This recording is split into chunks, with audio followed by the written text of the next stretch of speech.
I'm Sophia Martinez, 28 years old, and 3 days ago my parents kicked me out during Thanksgiving dinner, telling me to go live in the streets like the failure you are. What they don't know is that I've been secretly running a multi-million-dollar tech empire for the past 5 years. They think I'm unemployed, living off handouts, because that's exactly what I wanted them to believe. But their cruelty just crossed a line I never thought they would. Now it's time they learn the truth about their worthless daughter. Before we dive into this wild family revenge story, drop a comment and let me know where you're watching from. Hit that like button if you've ever felt underestimated by your own family, and subscribe because this story has more twists than a pretzel factory. Trust me, you won't believe what happens when entitled parents discover their failure daughter could buy their house with pocket change. Growing up in suburban Phoenix, I was always the black sheep of the Martinez family. My parents, Robert and Linda, were obsessed with appearances and traditional success metrics. My older brother Marcus became a doctor, my sister Elena married a lawyer, and then there was me, the creative one who dropped out of business school to pursue silly computer stuff. For 5 years, I've been living a double life. By day, I played the role of their disappointing daughter, showing up to family gatherings in thrift store clothes, driving my beat-up Honda Civic, and letting them lecture me about responsibility. By night, I was the anonymous founder and CEO of NeuralSync Technologies, a revolutionary AI software company that handles data processing for Fortune 500 companies. The deception started accidentally. When I first launched my company from my tiny apartment, I was working around the clock, often missing family dinners and looking exhausted. My parents assumed I was failing at life, and honestly, it was easier to let them believe that than explain my complex work. When the money started rolling in, first thousands, then hundreds of thousands, then millions, I realized something powerful. Their conditional love was based entirely on their perception of my success, not who I actually was. I maintained this facade carefully. I rented a modest apartment in a middle-class neighborhood that I never actually stayed in, used it as my official address for family purposes. My real home was a stunning modern mansion in Scottsdale with a view of Camelback Mountain, but my family never knew it existed. I drove the Honda to family events, but kept my Tesla and Porsche in a private garage. When they asked about work, I'd vaguely mention freelance tech consulting and quickly change the subject. The breaking point came 3 months ago when I overheard a conversation that shattered my heart into pieces. I arrived early to my parents' house for my cousin's birthday party and heard them talking in the kitchen with my aunt and uncle. "We just don't know what to do about Sophia anymore," my mother was saying, her voice dripping with embarrassment. "She's almost 30 and has nothing to show for her life. No career, no husband, no future. It's humiliating when people ask about our children. At least Marcus and Elena make us proud," my father added. "But Sophia? We've given up hope. Honestly, we're planning to write her out of our will. Why leave money to someone who'll just waste it? Better to put her inheritance into Marcus's kids' college funds." My aunt gasped. "You can't be serious. She's your daughter." "Blood doesn't mean much when someone refuses to grow up," my mother replied coldly. "We've decided that after the holidays, we're going to have a serious conversation with her. Maybe if we stop enabling her lifestyle, she'll finally get motivated to make something of herself." Standing in that hallway, listening to my parents' plan to disown me for being exactly what they believed I was, I realized how deep their conditional love really ran. They didn't love me. They loved the idea of successful children who made them look good at country club dinners. That night, I went home to my mansion and made a decision. I would give them one final test. I would continue playing their failure daughter through Thanksgiving, and if they showed even an ounce of genuine love and support, I would reveal the truth and share my success with them. But if they proved that their love was truly conditional, I would make sure they understood exactly what they had thrown away. For 3 months, I watched and waited. I attended family dinners where they made pointed comments about my lack of direction. I smiled politely when they compared me unfavorably to my siblings. I even listened as they told relatives I was going through a rough patch when really, I was closing business deals worth more than their annual income. The test results were clear. Every interaction was laced with disappointment, judgment, and barely concealed embarrassment about my existence. Meanwhile, my company continued thriving. We landed a massive government contract worth $50 million. Forbes was preparing a feature article about young entrepreneurs, though they only knew me by my business persona, clean professional headshots, designer suits, nothing that would connect me to the Martinez family disappointment. My net worth had climbed to $25 million, and I was being courted by venture capitalists wanting to invest hundreds of millions more. The irony was delicious and painful. While my parents worried about me being a burden on society, I was employing over 200 people and paying more in quarterly taxes than most people earn in a decade. While they discussed cutting me out of their modest middle-class inheritance, I was debating which charitable foundation should receive my year-end $10 million donation. But the cruelest irony was yet to come. 2 weeks before Thanksgiving, my mother called with fake sweetness in her voice. "Sophia, honey, we need to talk about Thanksgiving this year. Your father and I have been discussing things, and we think it might be time for some tough love. We love you, but we can't keep watching you waste your life away. So we've decided that if you can't show us a real job, a real plan for your future by Thanksgiving dinner, then maybe it's time you learned what the real world is like." I played my part perfectly. "What do you mean, Mom?" "We mean that our support ends after Thanksgiving. No more family dinners, no more holidays, no more safety net. You'll need to figure out how to survive on your own like a real adult." The trap was set.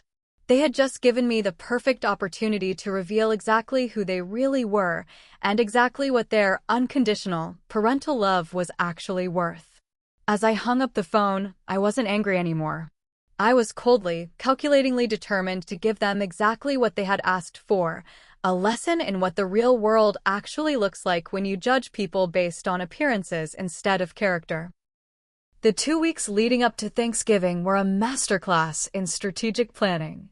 I had built a multi-million-dollar empire by thinking 10 steps ahead of my competition, and now I was applying those same skills to my family situation. This wasn't going to be an emotional explosion. It was going to be a calculated revelation that would leave them questioning everything they thought they knew about success, family, and judgment. First, I gathered evidence.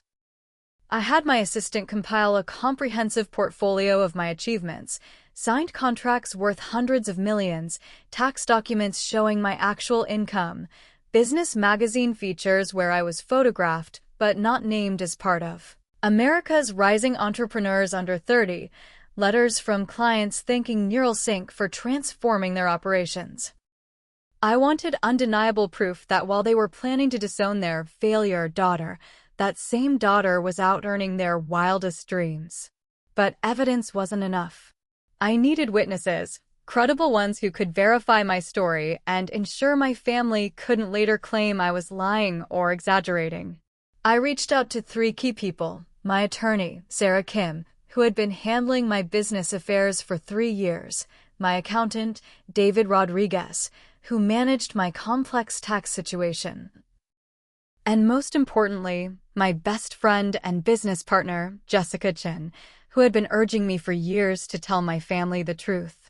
"Sophie, I love you, but this whole secret identity thing is getting unhealthy," Jessica had told me countless times.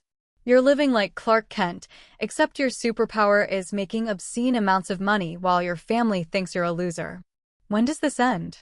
Now I finally had an answer. It ends at Thanksgiving dinner with the most epic family revelation in Martinez history. I also prepared for the aftermath. Through my lawyer, I quietly established the Second Chances Foundation, a charitable organization focused on helping young entrepreneurs from unsupportive families. I seeded it with $5 million of my own money. If my parents proved themselves irredeemable, this foundation would be their replacement legacy, helping other kids whose families had written them off. The psychological preparation was just as important as the practical planning. I had to steel myself for the possibility that, even after learning the truth, my parents might double down on their judgment. Some people are so invested in being right that they'll reject evidence that proves them wrong. I had seen it in business, executives who would rather sink their companies than admit they had misjudged a situation. 3 days before Thanksgiving, I received a call that almost made me laugh out loud at the irony. It was Marcus, my doctor brother, reaching out with what he clearly thought was compassion. "Hey, Sophia. I heard Mom and Dad are planning some kind of intervention at Thanksgiving. Look, I know things have been tough for you, but maybe this is the wake-up call you need. I've got some connections at hospitals. Maybe I could help you get a job in medical administration or something entry-level. You're smart. You just need to apply yourself." The condescension was breathtaking. Here was my brother, making $200,000 a year as a cardiologist, offering to help me get an entry-level job while I was literally making more in a month than he made in a year. But his tone revealed something important. He genuinely believed he was being kind. In his mind, I was a struggling failure who needed his successful intervention. "That's really thoughtful, Marcus," I replied, maintaining my persona. "I'll definitely think about it. And Sophia? Whatever happens at dinner, remember that we love you. Mom and Dad are just worried. They want what's best for you, even if their methods seem harsh." After hanging up, I realized something profound. My entire family had constructed an elaborate narrative about my life without ever asking me directly about my actual experiences. They had decided I was failing and then interpreted every piece of evidence through that lens. When I looked tired, it was because I was struggling with unemployment, not because I had been working 18-hour days closing international deals. When I dressed modestly, it was because I couldn't afford better clothes, not because I was deliberately maintaining a disguise. This revelation shifted my strategy slightly. I wouldn't just reveal my success. I would reveal how completely wrong their assumptions had been about everything. I would show them that their intervention was actually them punishing me for a fictional version of my life that existed only in their heads. The night before Thanksgiving, I made final preparations. I transferred a significant amount of money into an easily accessible account, printed out business documents that would be impossible to fake, and most importantly, I called Jessica to confirm she would be standing by with video evidence of our company operations. "Are you absolutely sure you want to do this?" she asked one final time. "Once you reveal everything, you can't take it back. Your relationship with your family will never be the same."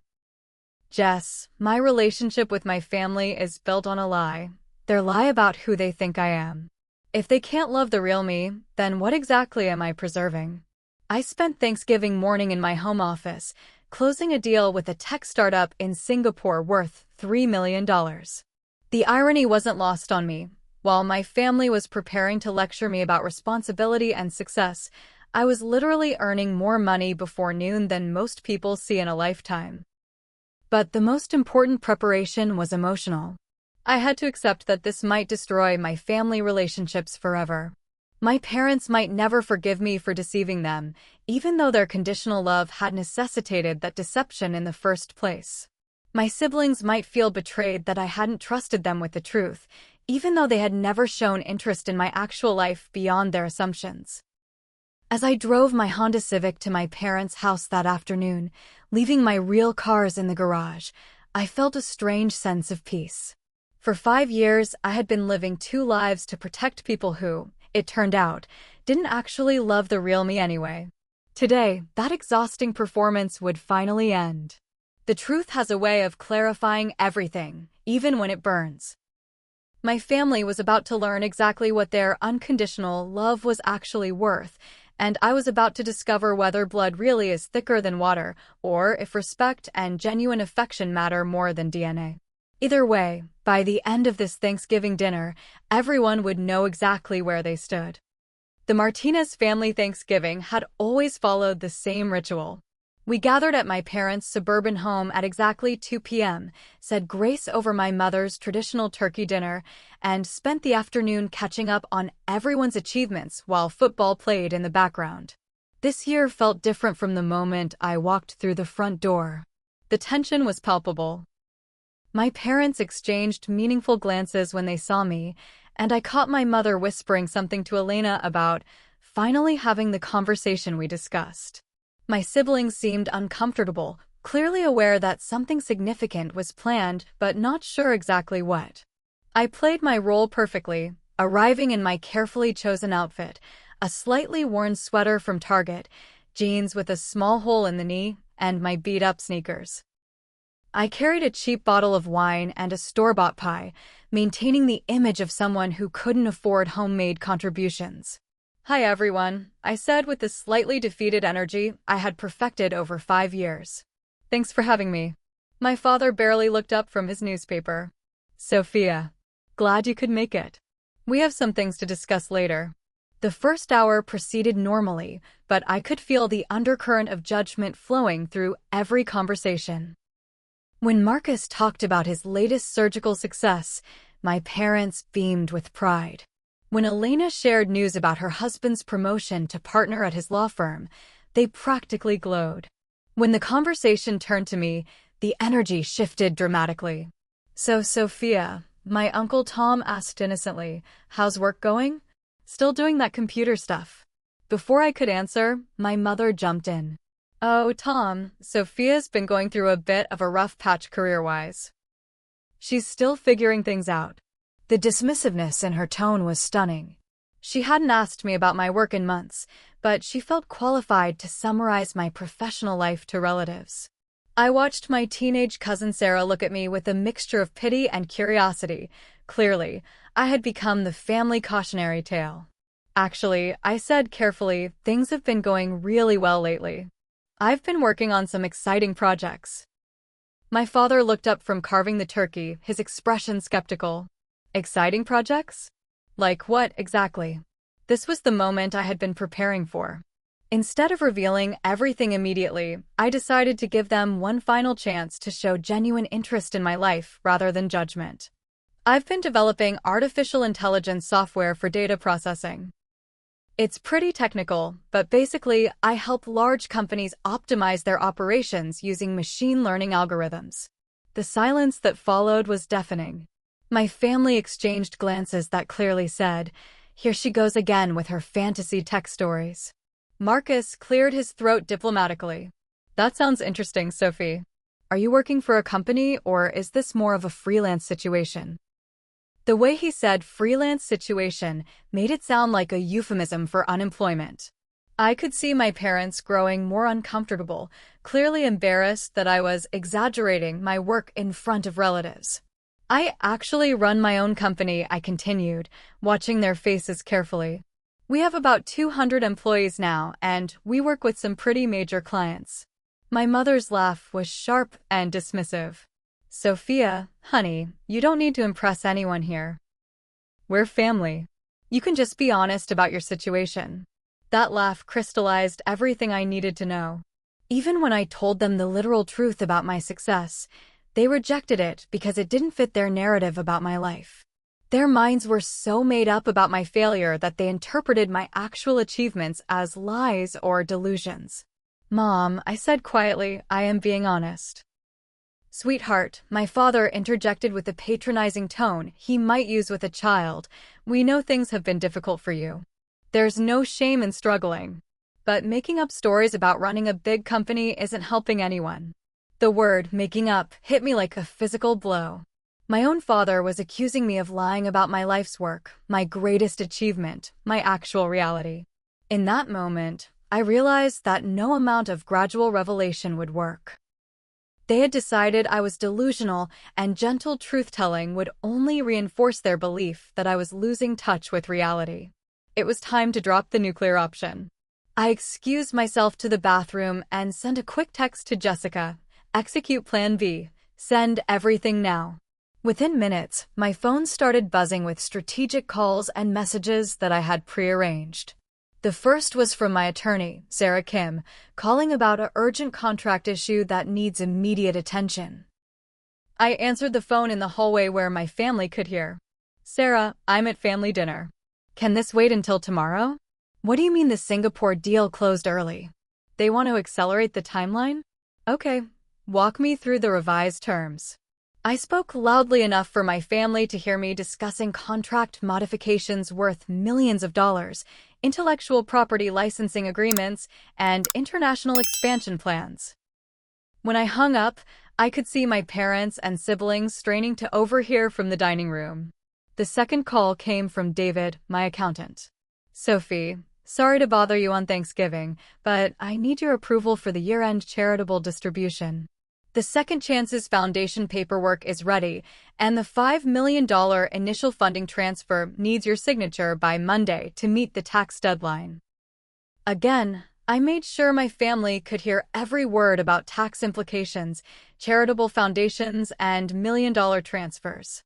The third element was Jessica's masterstroke. She sent a text message that I read aloud as if I were confused. Sophie, the Forbes photographer needs to reschedule your cover shoot for the America's Young Innovators feature. Can you do Tuesday instead of Wednesday? When I walked back into the dining room, the atmosphere had completely changed. My family was staring at me with expressions ranging from confusion to suspicion to dawning awareness that something was very, very wrong with their assumptions. My cousin Sarah, who was majoring in business at ASU, was the first to break the silence. Aunt Sophia, was that really Forbes magazine? Like, the actual Forbes? Before I could answer, my phone rang again. This time it was a number I hadn't prearranged, a genuine business call from a client in New York who needed emergency technical support for a server issue. As I talked them through a complex database restoration process, using technical terminology that clearly demonstrated deep expertise, I watched my family's expression shift from skepticism to shock. When I finally hung up and returned to the table, the silence was absolute.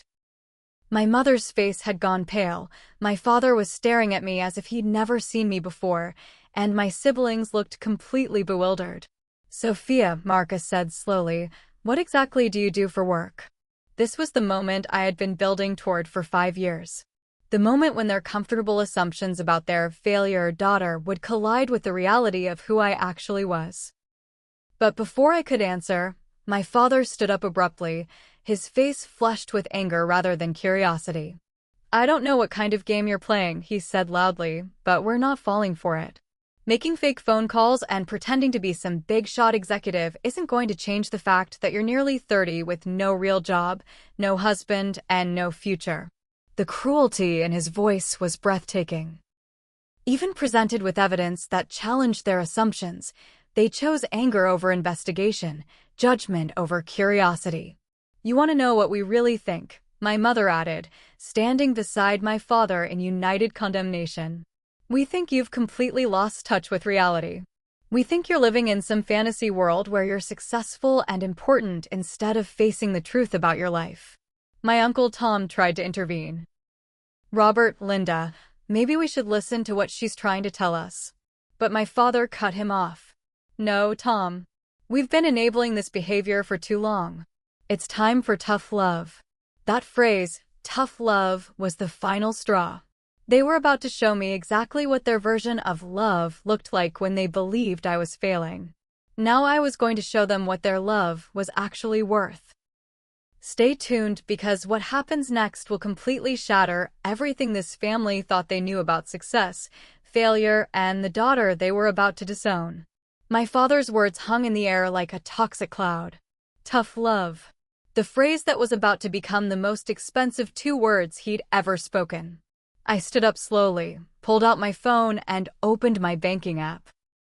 Without saying a word, I turned the screen toward my parents, showing them my primary checking account balance, $3,247,891.67.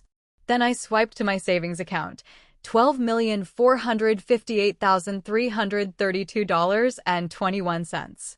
Then my investment portfolio, $9,847,445.89. The total was clearly visible, $25,553,669.77. This is my fantasy world, I said quietly. This is what no real job looks like. My mother's face went white. She actually reached for the phone to look closer, as if the numbers might be fake. My father's mouth opened and closed like a fish gasping for air. That can't be real, my mother whispered. I opened my laptop bag, the one they thought contained job applications and probably food stamps, and pulled out my Forbes magazine advance copy. There I was on page 43, Sophia Martinez, 28, CEO of NeuralSync Technologies. Net worth, $25 million and climbing. Marcus grabbed the magazine, staring at my professional headshot in disbelief. This is actually you. Oh my God, Sophie, this is really you. The company you think I'm pretending to run? I continued, my voice steady and cold. We just closed a $50 million government contract. The employees you think don't exist? They're getting Christmas bonuses next week that are bigger than most people's annual salaries. Elena was frantically Googling on her phone. Holy shit. Sophie, your company is listed on the NASDAQ futures market. There are articles about you in TechCrunch, Wired Magazine, Business Insider. The apartment you think I can barely afford? It's fake. I rent it just to maintain this charade. My real house? It's a $4 million mansion in Scottsdale with a view of Camelback Mountain. I pulled up photos on my phone, my infinity pool, my home office with multiple monitors showing real-time business analytics, my garage with the Tesla Model S and Porsche 911 they'd never seen. The car I drive here? Also fake. I keep it specifically for family visits so you wouldn't realize that your failure daughter could buy your house with her quarterly tax payment. The silence was deafening. My cousin Sarah broke it with a whispered, Aunt Sophie, you're like, actually rich. Rich enough that the charitable foundation I started last month has more money in it than this entire family will see in 3 lifetimes. My father finally found his voice, but it came out as a croak. Why would you lie to us about this? The question revealed everything wrong with their thinking. Even now, they saw my deception as the problem, not their conditional love that made the deception necessary. I didn't lie, Dad. I just stopped trying to convince you to be proud of me. 5 years ago, I created a test. I wanted to see if you could love me when you thought I was failing. Turns out, you can't. My mother started crying, but they weren't tears of remorse. They were tears of confusion and loss. But Sophie, if you were successful, why didn't you tell us? We could have been proud of you this whole time. Could you? I asked sharply. Because 3 months ago, I heard you planning to write me out of your will for being a failure. 2 weeks ago, you threatened to cut me off from the family if I couldn't prove I had a real job by today. This morning, you accused me of lying when I told you the literal truth about my work. I pulled out my phone and played the recording I'd made of their conversation 3 months ago. I'd been recording our interactions as evidence for months, knowing this day would come. Their own voices filled the room. She's almost 30 and has nothing to show for her life. It's humiliating when people ask about our children. Maybe if we stop enabling her lifestyle, she'll finally get motivated. Marcus's face went pale as he heard his parents discussing cutting me out of their will. Elena actually gasped when she heard my mother call me an embarrassment. So to answer your question, Mom, no, you couldn't have been proud of me this whole time. You were only capable of loving the idea of successful children. When you thought I was unsuccessful, you planned to disown me. Now that you know I'm successful, suddenly you want to claim credit for my achievements. My father's shock was morphing into anger, not at himself, but at me for exposing their hypocrisy. You manipulated us.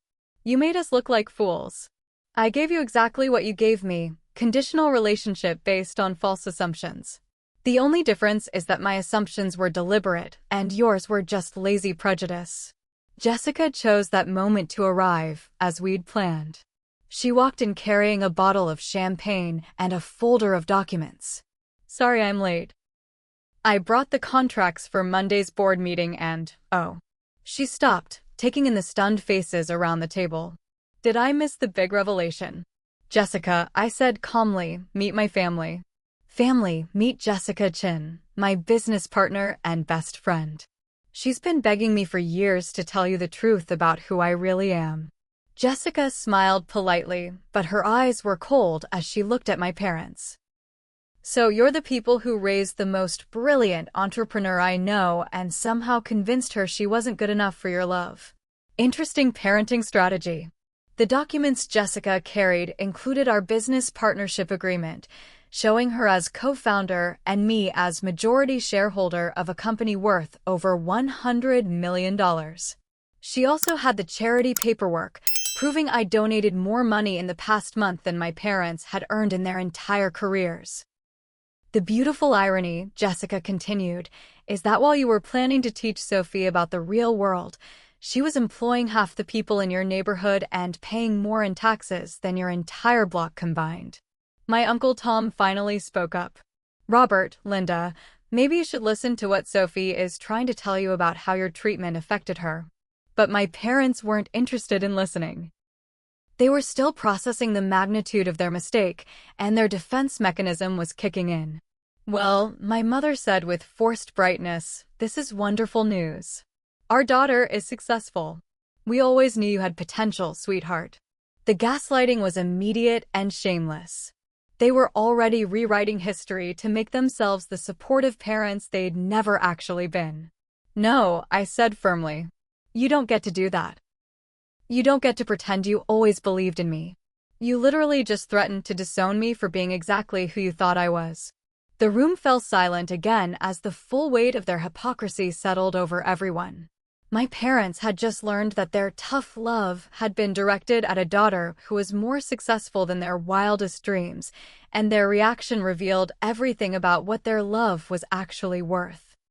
The next 30 minutes were a masterclass in watching people's worldviews crumble in real time. My parents sat in stunned silence, occasionally looking at the Forbes magazine as if it might disappear, while my siblings peppered me with questions that revealed just how completely they'd misunderstood my life. "Sophie," Elena asked tentatively, "when you said you were doing freelance tech consulting, you were actually running board meetings for a multi-million-dollar corporation." "Pretty much. Last Tuesday's freelance consulting was a video conference with executives from Google about a potential acquisition offer." Marcus was still staring at my bank balance on the phone screen. "And when Mom worried about you not having health insurance, you were actually self-insured through my company's Platinum Executive Plan. The same week she lectured me about taking care of myself, I had my annual executive physical at the Mayo Clinic." Each revelation was another nail in the coffin of their assumptions. My cousin Sarah, who'd been quiet through most of the drama, suddenly spoke up. "Wait, Aunt Sophie. Remember last Christmas when Grandma Martinez was in the hospital and everyone was worried about the bills? You quietly paid for everything, didn't you?" I nodded. $67,000. I covered it through an anonymous donation to the hospital's charity care fund. My parents' faces went ashen. They'd spent months talking about how Elena and Marcus had stepped up to help with family emergencies while I couldn't contribute anything meaningful. In reality, I'd been covering major expenses without taking any credit because I wanted to help my family without breaking my cover. "The new roof on this house last spring," I continued. "I anonymously paid the roofing company directly. The grant that covered Sarah's ASU tuition? That was me too, channeled through my foundation." My mother started crying again, but this time they were ugly, desperate tears. "Sophie, honey, we didn't know." "That's exactly the point, Mom. You didn't know because you never asked. You made assumptions and then treated me based on those assumptions rather than finding out who I actually was." My father, who had been silent during the revelation cascade, finally exploded. "This is ridiculous. You can't blame us for not knowing something you deliberately hid. You lied to us for 5 years." His anger revealed everything I needed to know about his character. Even confronted with evidence of his own prejudice and conditional love, he was more upset about being deceived than about the pain his assumptions had caused. "Dad," I said coldly, "I gave you exactly the same energy you gave me. You assumed I was a failure without evidence. I assumed you'd reject me for being successful without evidence. The difference is that I was right." Jessica, who had been watching the family dynamics with fascination, finally spoke up. "Mr. and Mrs. Martinez, I'm curious. Now that you know Sophie is successful, how do you feel about the things you said to her earlier? The threats to cut her off, the accusations that she was living in a fantasy world. My parents exchanged glances, and I could see them calculating how to minimize their culpability. Well, my mother said carefully, we were just trying to motivate her. We thought she needed some tough love to reach her potential. Tough love, I repeated. You called it tough love when you planned to disown your daughter for being unsuccessful. What do you call it when you find out she's more successful than everyone else in this room combined? My father's defense mechanism kicked into overdrive. Sophie, you have to understand our perspective. From where we sat, it really looked like you were struggling. You can't blame us for trying to help. Help? Jessica's voice was incredulous. You threatened to cut her off from the family. You called her a failure. You planned to write her out of your will. In what universe is that helping? The most revealing moment came when my Uncle Tom asked the obvious question, so what happens now? How do we move forward as a family? My parents immediately perked up, clearly expecting that learning about my success would magically repair our relationship. My mother even smiled hopefully. Well, now we know the truth. We can be proud of Sophie and support her business endeavors. The entitlement was breathtaking. They expected to transition seamlessly from planning to disown me to claiming credit for my achievements. Actually, I said quietly, I don't think anything changes. The confusion on their faces was almost comical. My mother tilted her head like a confused puppy. What do you mean, honey?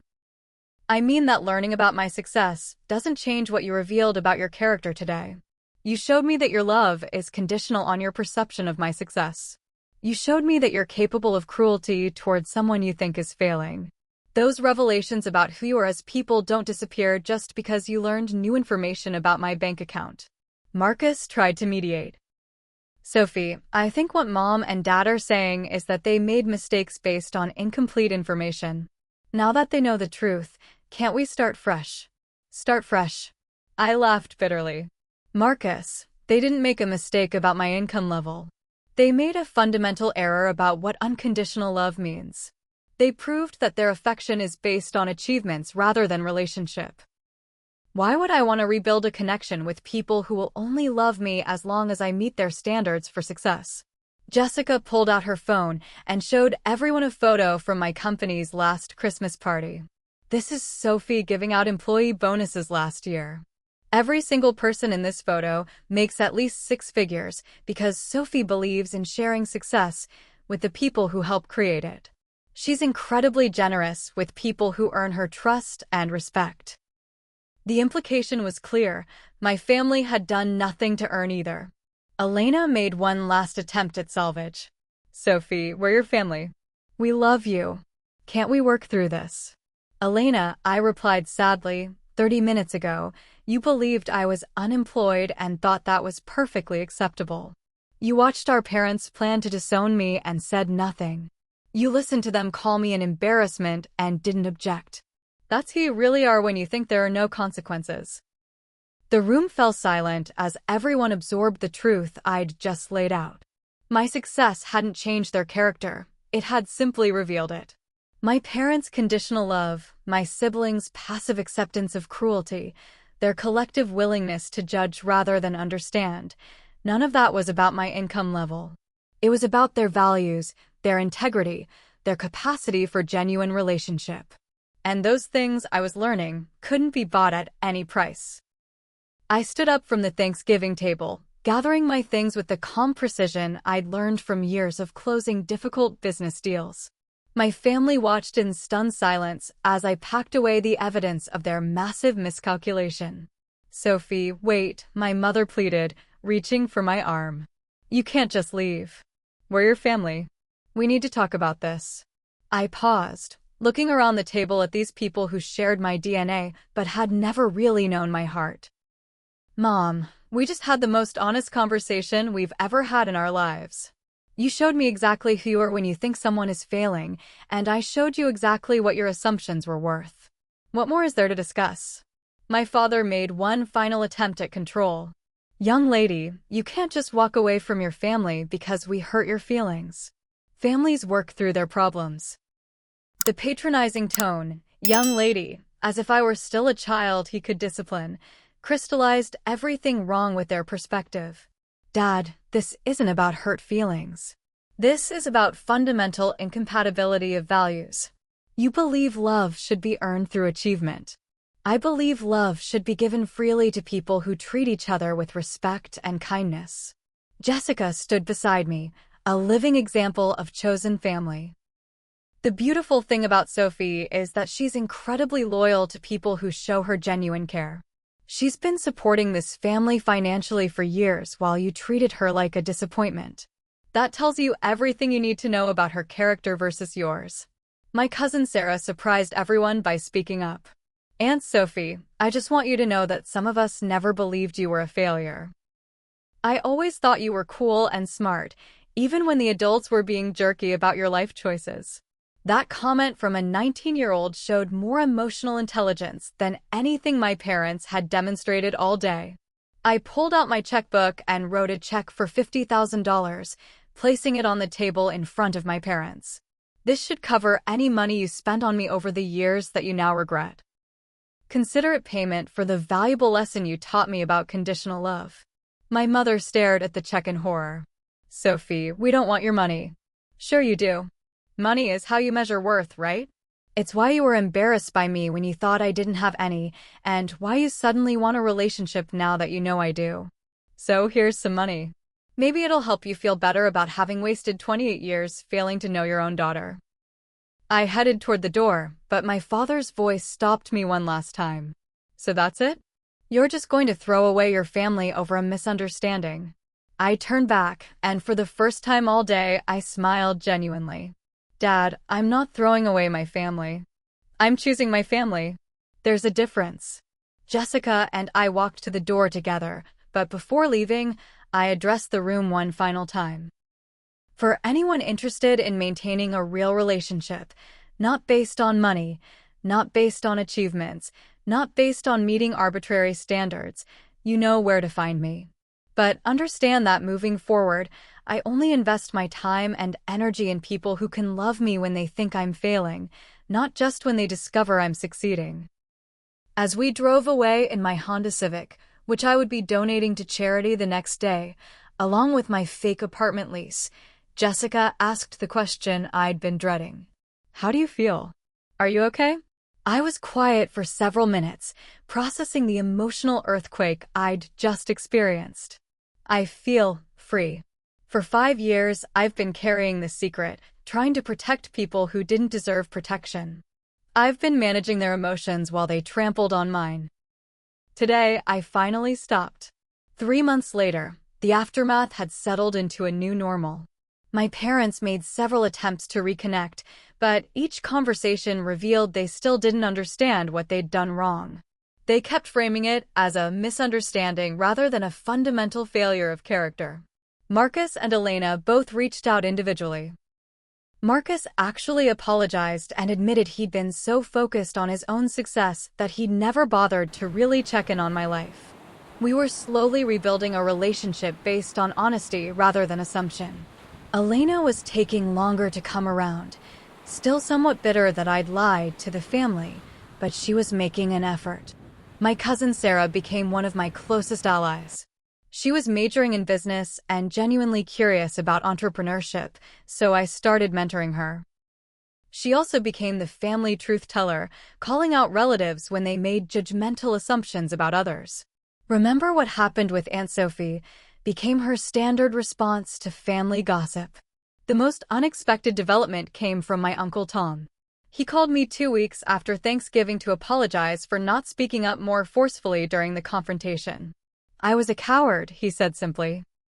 "I watched them treat you badly and said nothing because I didn't want to cause family drama. I'm ashamed of myself." His honesty and accountability meant more to me than any of my parents' defensive explanations. My business continued thriving, but the personal freedom I'd gained was worth more than any financial success. I no longer had to maintain 2 identities, 2 wardrobes, 2 sets of living situations. I could finally be myself completely, and it was liberating in ways I hadn't anticipated. The Second Chances Foundation became my passion project. We started providing grants to young entrepreneurs whose families didn't support their unconventional career paths. Every month, I received letters from recipients telling me how the financial support had enabled them to pursue their dreams despite family pressure to choose safer paths. Reading those letters, I knew that my parents' rejection had led to something meaningful. 6 months after Thanksgiving, Forbes featured me in their Self-Made Women Under 30 issue. The article mentioned my family's initial lack of support and how it motivated me to prove myself. My mother saw it and called, crying about how embarrassed she was to see our family drama in a national magazine. "Mom," I told her gently, "you're embarrassed about the wrong thing. You should be embarrassed that you chose conditional love over unconditional support. The magazine article is just documentation of choices you already made. Today, I have a chosen family of friends, colleagues, mentors, and blood relatives who love me for who I am, not what I accomplish. I've learned that real love doesn't come with performance requirements, and real family doesn't threaten to disown you during difficult times." Sometimes people ask if I regret the 5-year deception. My answer is always the same. I regret that it was necessary, but I don't regret the clarity it provided. Learning who people really are when they think you're failing is valuable information. It taught me to invest my love, time, and energy in people who can love me at my worst, not just celebrate me at my best. Have you ever had to choose between family loyalty and self-respect? Have you experienced conditional love disguised as support? Drop a comment below sharing your story. I read every single one, and you never know who might need to hear about your experience. If this story resonated with you, please hit that like button and subscribe for more real-life family drama stories. Share this with someone who needs to hear that their worth isn't determined by other people's ability to recognize it. Thank you for letting me share this journey with you, and remember, the people who truly belong in your life will love you through your failures, not just your successes. True family isn't about blood. It's about unconditional love, respect, and support through every season of your life.